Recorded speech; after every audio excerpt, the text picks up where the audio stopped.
ఎందుకంటే ఏదో మామూలుగా ఒక లవ్ స్టోరీ రాసుకోవచ్చు, లేకపోతే ఒక ఎంటర్టైన్మెంట్ రాసుకోవచ్చు, లేకపోతే ఇంకేదైనా 100 జానర్స్ ఉన్నాయి రాయడానికి.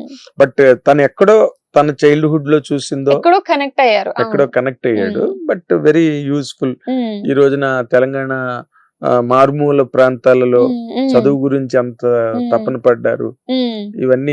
అవన్నీ అంటే చరిత్రలో కలిసిపోయాయి అంటారు కదా సార్. చరిత్రలో కలిసిపోయిన వాటిని ఇలా జరిగింది అని చెప్పేసి అట్లీస్ట్ కొన్ని జనరేషన్స్ కైనా తెలుస్తుంది. ఎగ్జాక్ట్లీ ఇలాంటి కథలు చెప్పడం ఆర్కైవ్స్ లో పెట్టాల్సిన సినిమా 100%. Thank you. నేను చెప్తాను సార్ మా డైరెక్టర్ కి, హెల్ బి వెరీ హ్యాపీ. నిజంగా ఎందుకంటే నేను ఎన్నో ప్రెస్ మీట్లకి అటెండ్ అవుతుంటాం, ఎన్నో సినిమాలు చూస్తుంటాం, ఎన్నో సినిమాల గురించి మాట్లాడుతుంటాం. But such rare points strike you. మా భలే పాయింట్ తీసుకున్నాడు ఇతను. ఎక్కడో ఆ డైరెక్టర్ కి ఆ యాంగిల్ ఆఫ్ అండర్స్టాండింగ్, ఆ జ్ఞానం, ఆ స్పృహ, ఆ కాన్షియస్నెస్ లేకపోతే అలాంటి స్క్రిప్ట్లు రావు. సింపుల్. ఇప్పుడు మల్లేశ్వైనా అంతే, ఇదైనా అంతే, బలగం అయినా అంతే. వాళ్ళని they must be really duly appreciated. And me performance కూడా అన్ని చాలా అద్భుతంగా, అజయ్ గాని, నువ్వు గాని, అది ఆ హీరో అబ్బాయి గాని, ఆ పాప గాని, అందరూ you all made your presence felt by all the audience. అంతవరకు అయితే మాత్రం you are all very successful. ఆ క్రెడిట్ సాయిత్ కి ఇవ్వాలి సార్. ఎందుకంటే చాలా సార్లు రైటింగ్ బాగుంటే ఆ యాక్టింగ్ చేసే విధానం కూడా మారిపోతుంది సార్. ఆబ్వియస్ గా ఈ క్యారెక్టర్ కి ఇలా ఒక రైటింగ్ ఇచ్చారు కాబట్టి మేము అంత బాగా చేయగలిగాము. So Ajay sir role extraordinary ఉంటది, యువ రోల్ కూడా అంతే ఉంటది, పాప రోల్ కూడా అంతే ఉంటది, నోయల్, ఎవ్రీబడి అందరూ కెరియర్ బెస్ట్ పర్ఫార్మెన్సెస్ అనుకొని చేసాం సార్. చేసిన తర్వాత అంటే ఫస్ట్ అంటే టు బి ఫ్రాంక్ మాట్లాడుకోవాలి అంటే నాకు ఫస్ట్ ఒక 2-3 days ఏం అర్థం కాలేదు. కానీ దాని తర్వాత అర్థమైంది ఏం చేస్తున్నాను, ఎంత గొప్ప సినిమాలో పార్ట్ అవుతున్నాను. ఈ స్టోరీ అనేది నెక్స్ట్ జనరేషన్ వాళ్ళు ఓకే మన ఫోర్ ఫాదర్స్ ఇట్లాంటి స్ట్రగుల్స్ తో మనం మనం ఈ సినిమా చూసిన తర్వాత మన చదువు కోసం ఇంత ఫోర్ ఫాదర్స్ ఇంత కష్టపడ్డారని చెప్పేసి నెక్స్ట్ జనరేషన్ కి తెలియడానికి యూజ్ అయ్యే సినిమా సార్ ఇది. అదే మన ఇండిపెండెన్స్ స్ట్రగుల్ అప్పుడు మనకి తెలియదు కదా, అవును ఇన్ని ఎలా జరిగింది, అవన్నీ తర్వాత చాలా సినిమాలు వచ్చాయి. ఇలా జరిగింది చదువుకున్న వాళ్ళు అయితే ఓకే, వాళ్ళకి తెలుస్తుంది అనుకో, because they go through the history, pages of history, they read and understand. But ఇలాంటి కంటెంట్, పటేల్ వ్యవస్థ, పటేల్ పట్వారీ వ్యవస్థ, అసలు అది గడి సంస్కృతి చాలా మందికి తెలియదు సార్. అంటే నాకు కూడా ఆబ్వియస్ గా తెలియదు, కానీ తెలంగాణలో ఉన్న అంటే రూరల్ తెలంగాణలో ఉన్న వాళ్ళకి కూడా చాలా మందికి ఏం తెలియదు. అది నాకు అర్థమైనంత వరకు నిదానంగా ఇప్పుడు మొన్న కొన్ని ఫిల్మ్స్ వచ్చాయి సార్. దొరసాని వచ్చింది ఆ టైంలో, కానీ అట్లా లేకపోతే మొన్న రజాకార్, అది ఆ సినిమాలన్నీ చూస్తున్నప్పుడు మనకు అర్థమవుతుంది ఓకే ఇంత జరిగింది, మన చరిత్ర ఇంత ఉంది అని చెప్పేసి. అంటే ఇండిపెండెన్స్ వచ్చిన 1 year కి మన నైజం అంతటికి ఇండిపెండెన్స్ వచ్చిందని నాకు ఆ సినిమా చూసేంత వరకు నాకు తెలియదు. సో అవన్నీ మన హిస్టరీ చాలా కాంప్లికేటెడ్ అనన్య. మన చాలా అంటే చాలా ఫ్రాక్చర్డ్ కంపోజిట్ గా ఉంటుంది అంత మన కల్చర్ గానీ, మనకు ఫ్రీడమ్ రావడం గానీ. 1 year తర్వాత ఇక్కడ అదే లిబరేషన్ లాగా అన్నమాట, లిబరేషన్ వచ్చింది ఇక్కడ. అండ్ ఆల్సో సార్ నాకు చిన్నప్పుడు అనిపించేది ఎందుకు తెలంగాణ వెనుకబడింది అంటారు, ఇంత బాగున్నాం కదా మేమందరం, ఇంత ఎడ్యుకేషన్ ఈజీగా వస్తుంది కదా. అంటే నేను అక్కడ ఖమ్మం సత్తపల్లి దగ్గర ఉన్నప్పుడు నాకు అలా అనిపించేది, ఈజీగా వస్తుంది, బాగానే చదువుకుంటున్నాం, బాగానే ఉంటుంది, ఎవ్రీథింగ్ అంతే ఉంటుంది కదా. అంటే మన న్యూస్ లో కానీ, పేపర్స్ లో కానీ, లేకపోతే ఏదైనా బుక్స్ చదివినప్పుడు అలా అంటారు కదా. నాకు ఎప్పుడైతే హైదరాబాద్ వచ్చిన తర్వాత హైదరాబాద్ చుట్టుపక్కల ప్లేసెస్, మన కోర్ తెలంగాణ చూసానో అప్పుడు అర్థమైంది ఓకే నిజంగానే మనం కొంచెం వెనకబడి ఉన్నాం అని చెప్పేసి. నాకు అప్పటి వరకు అర్థం కూడా కాలేదు. సో అంత కాంప్లెక్సిటీ ఉన్న థింగ్, ఒక సైడ్ ఏమో అన్ని బాగానే జరుగుతాయి, ఇంకొక సైడ్ వచ్చేసరికి కొన్ని సిచ్యువేషన్స్ ఇలా తక్కువలో జరుగుతా ఉంటుంది అని చెప్పేసి మనకి ఒక్కొక్క ప్లేస్ కి వెళ్తే ఒక్కొక్క స్టోరీ రివీల్ అవుతా ఉంటుంది. అవును, వెరీ కాంప్లెక్స్. ఎగ్జాక్ట్లీ. మరి నువ్వు చిన్నప్పుడు నువ్వు చదువుకునే టైంలోని, లేకపోతే అప్పటికి ఇంకా బాగా చేంజ్ అయిపోయాయి కదా, మోడర్న్ టైమ్స్ వచ్చేసాయి, ఆ కల్చర్ అసలు అట్మాస్ఫియర్ ఉండదు ఎక్కడ. కాన్వెంట్లకి అన్ని చోట్ల నర్సరీలు అవన్నీ వచ్చేసి చదువులు మారిపోయి, అండ్ పేరెంట్స్ ఆల్సో లేబర్ చేసుకున్న వాళ్ళు కూడా కష్టపడైన పిల్లల్ని మంచి స్కూల్లో జాయిన్ చేసి, సో ఆ రోజులు మారిపోయినాయి బాగా 100%. కానీ నాకు వేరే ఇదేంటంటే నువ్వు నార్మల్ గా పెద్ద చదువు చదువుకుని ఇన్ఫోసిస్ లో లాంటి దాంట్లో ఉద్యోగం చేస్తూ అసలు హౌ కమ్ ఈ సినిమా అనే ప్లాట్ఫామ్ మీదకి రావడం అన్నది మీ పేరెంట్స్ అంత సులభంగా ఒప్పుకున్నారా? అంటే నాకు అంటే టు బి ఫ్రాంక్ నా ఇన్సైడ్ లోపల చిన్నప్పటి నుండి ఉంటుండే సార్. చెయ్యాలి ఏదో ఒకటి. అంటే ఇప్పుడు సౌందర్య గారి సినిమాలో, రమ్యకృష్ణ గారి సినిమాలో, లేకపోతే సిమ్రన్ గారి సినిమాలో వాళ్ళే చూసినప్పుడు అనిపించేది నాకు కూడా నేను కూడా చేస్తే బాగుంటది కదా అని.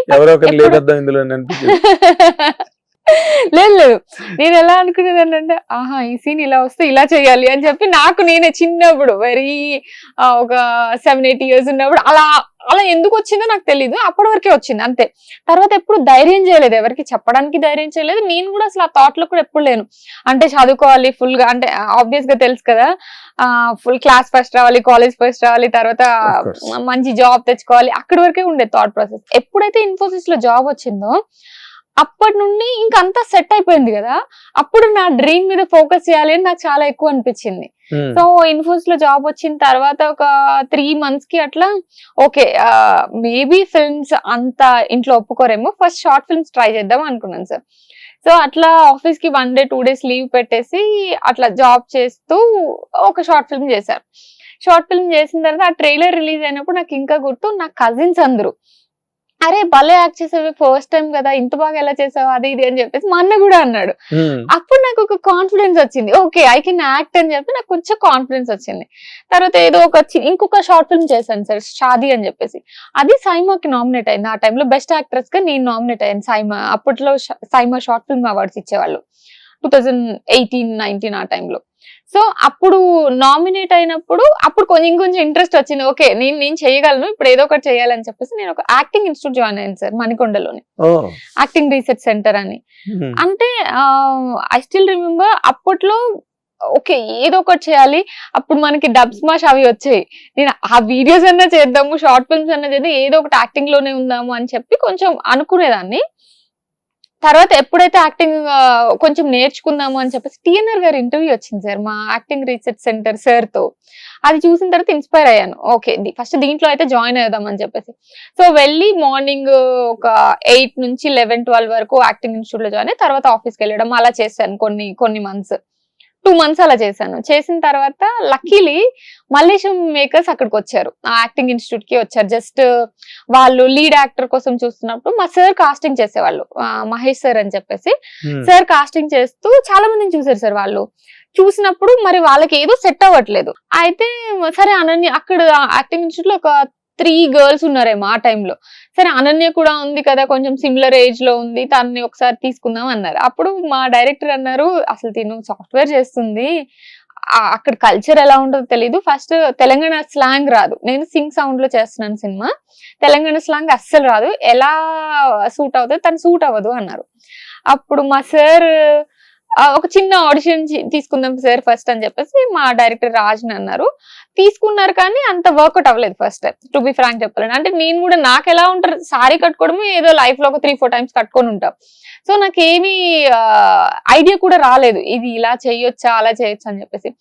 కానీ వాళ్ళు ఎప్పుడైతే రిజెక్ట్ చేశారో ఆడిషన్ తర్వాత నాకు చాలా కసి వచ్చింది. సరే ఎట్లయినా ఇది చెయ్యాలి, నేను I have to prove this అని చెప్పి అప్పుడు ఏం చేశాను, సారీ కట్టుకున్నాను. ఇంట్లో ఉన్నా లేకపోతే ఎప్పుడైనా సారీ కట్టుకోవడం, ఒక 2 sarees, ఒక చాలా నార్మల్ సారీస్ ఒక 2 sarees తీసుకొని అవి ఎలా కట్టుకుంటారు నేనే నార్మల్ గా కట్టుకోవడం, ఒక 2 months అట్లా డైలీ ప్రాక్టీస్ చేయడం. ఆ స్క్రిప్ట్ మాతోనే ఉండేది, ఎందుకంటే మా సార్ కొంచెం కాస్టింగ్ అదంతా చేసి మా సార్ దగ్గర ఉండేది. మాకు యాక్టింగ్ క్లాసెస్ లో ఆ స్క్రిప్ట్ కూడా నేర్పిస్తా ఉండేవాళ్ళు అనమాట. సో ఈ అమ్మాయి పద్మ డైలాగ్స్ తీసుకోవడం, అవన్నీ ప్రాక్టీస్ చేయడం, అది కూడా వాళ్ళ స్లాంగ్ లో చెప్పడం, నా ఫ్రెండ్స్ అందరినీ అడగటం, అలా ఒక 2 months చేశాను. కానీ ఒక 1 week 10 days చేసిన తర్వాత ఓకే ఈ అమ్మాయి కొంచెం చేయగలదు, కొంచెం ప్రాక్టీస్ చేయాలి అని చెప్పి రాజ్ వెళ్ళిపోయారు US కి. సో నేను ఆ 2 months ప్రాక్టీస్ చేస్తూ కొంచెం అది వచ్చింది సార్, పర్ఫెక్షన్ వచ్చింది ఆ క్యారెక్టర్ లో. ఎంత పర్ఫెక్షన్ వచ్చిందంటే నా డైలాగ్సే కాదు, పక్కన వాళ్ళ డైలాగ్స్ ఏమైనా మిస్ అయినా సింగ్ సౌండ్ లో చెప్పేంత పర్ఫెక్షన్ వచ్చింది. అలా రావడం స్టార్ట్ అయింది.